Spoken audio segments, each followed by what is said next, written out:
পদোন্নতি পাওয়ায় শাহরাস্তিতে পপুলার হাসপাতাল পরিবারের পক্ষ থেকে ডাক্তার মোহাম্মদ আহসানুল কবিরকে সংবর্ধনা।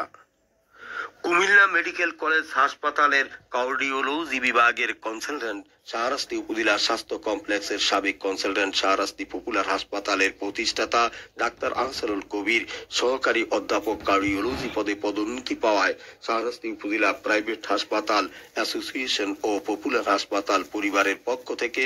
ফুলেল শুভেচ্ছা ও সংবর্ধনা দেওয়া হয়েছে।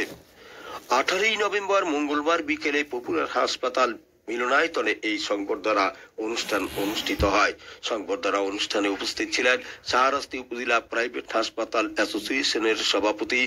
সেলিম পাটোয়ারি লিটন, সাধারণ সম্পাদক সুভাষ চন্দ্র মাধু, শাহরাস্তি স্বাস্থ্য কমপ্লেক্সের medical officer doctor Aftab Uddin, Shahrasti press ক্লাবের সভাপতি মোহাম্মদ হাবিবুর রহমান ভুঁইয়া, সিনিয়র সহ সভাপতি মোহাম্মদ মাসুদ রানা, সাধারণ সম্পাদক নুমান হোসেন আকন্দ, পপুলার হাসপাতালের পরিচালক সাইফুল কবির সুমন, পরিচালক মাহফুজুল কবির, পপুলার হাসপাতালের গাইনি বিভাগের ডাক্তার তাসলিমা আক্তার, পপুলার হাসপাতালের মেডিকেল অফিসার ডাক্তার সাকিব কাউসার সহ সংশ্লিষ্ট ব্যক্তিবর্গ উপস্থিত ছিলেন।